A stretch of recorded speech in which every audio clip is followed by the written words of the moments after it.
Assalamualaikum teman-teman, kembali lagi di Hendra Prabowo Kebumen. Protein merupakan salah satu komponen yang harus selalu disuplai dalam tubuh setiap hari. Protein tersebut nantinya akan berfungsi sebagai bahan bakar dalam tubuh, juga berfungsi sebagai zat pembangun dan pengatur. Itu sebabnya jika dalam sehari tidak mengkonsumsi protein, maka tubuh akan merasa lemas dan tidak bertenaga. Selain kaya manfaat, ternyata bubuk protein juga memiliki efek negatif jika dipergunakan tidak semestinya. Nah, bagi teman-teman yang penasaran, tonton video ini sampai selesai ya.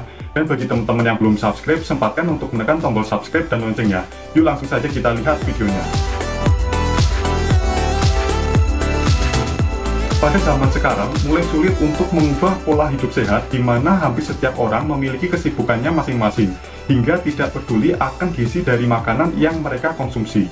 Ditambah lagi dengan marak beredar jajanan yang hanya mengandalkan tampilan dan rasa tanpa memperhitungkan nilai gizi yang terkandung di dalamnya.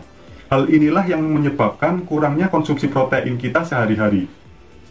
Jumlah protein yang perlu dikonsumsi adalah 1 hingga 2 gram per kilogram berat badan per hari.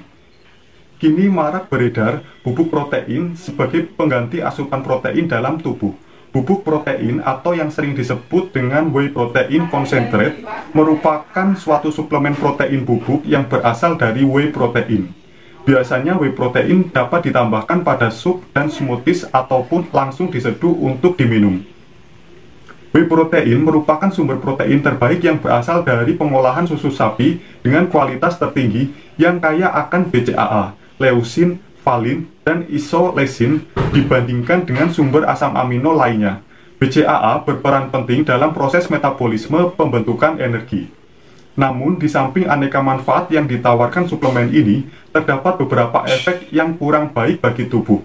Hal-hal tersebutlah yang perlu diperhatikan agar suplemen yang harusnya bermanfaat bagi tubuh tidak menjadi bumerang bagi kesehatan kita.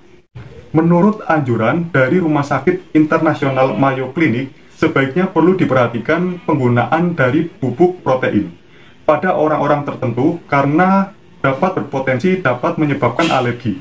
Reaksi alergi yang dihasilkan akan beragam tergantung dari kondisi masing-masing tubuh, seperti diare, gagal tumbuh, dan muntah seperti yang telah dilaporkan karena terkena paparan whey. Selain itu, whey juga dapat menurunkan kadar gula darah. Perlu diperhatikan pada orang dengan diabetes atau gula darah rendah. Whey protein dapat meningkatkan resiko pendarahan. Pada orang dengan gangguan pendarahan, sebaiknya dilakukan penyesuaian dosis yang diperlukan. Pertama, mengenai masalah ginjal. Metabolisme protein yang berlebih akan menghasilkan lebih banyak limbah beracun seperti urea, amoniak, dan asam urat. Produk limbah tersebut akan menyebabkan ginjal bekerja lebih keras. Efek kedua yaitu masalah hati. Hati bertanggung jawab untuk banyak fungsi penting seperti metabolisme lemak, protein, dan karbohidrat. Masalah pada hati ini muncul setelah terdapatnya sebuah insiden yang dianalisis dalam studi yang dipublikasikan oleh seminar mengenai penyakit liver, bahwa terdapat pria berumur 27 tahun mengalami sakit kuning setelah mengkonsumsi kreatin selama 8 bulan dan whey protein selama 1 bulan. Kemudian osteoporosis merupakan kerusakan jaringan tulang yang biasa diderita oleh orang pada lanjut usia.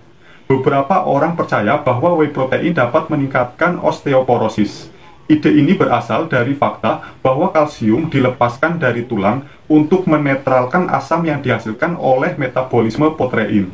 Karena protein whey adalah bentuk yang kaya protein.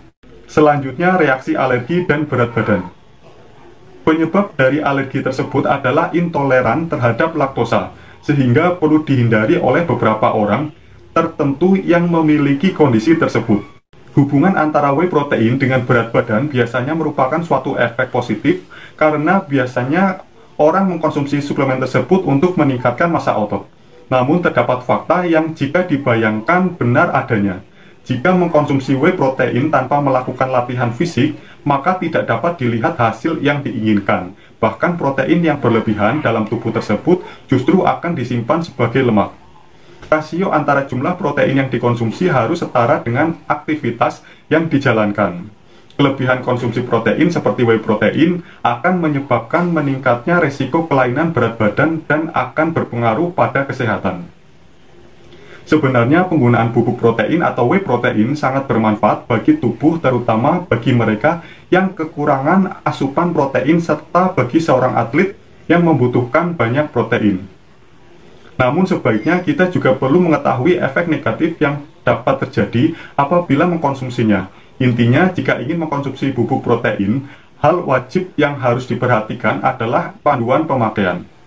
Hal ini bisa jadi merupakan salah satu hal yang fatal yang menyebabkan efek-efek negatif yang tadi aku sebutkan. Oke, seperti itu saja pembahasan efek negatif dari bubuk protein jika tidak digunakan semestinya. Bagi teman-teman yang masih memiliki pertanyaan, kritik, ide, ataupun saran, silakan bisa tuliskan di kolom komentar di bawah sini. Aku mohon maaf belum bisa membalas semua pertanyaan dan komentar dari teman-teman karena kesibukanku.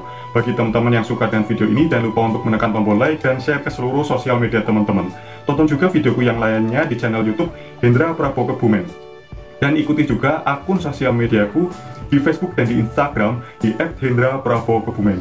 Bagi teman-teman yang belum subscribe, sempatkan untuk menekan tombol subscribe dan loncengnya. Terima kasih sudah menyaksikan video ini sampai dan selesai. Semoga teman-teman sehat selalu, sampai jumpa dan have a nice day.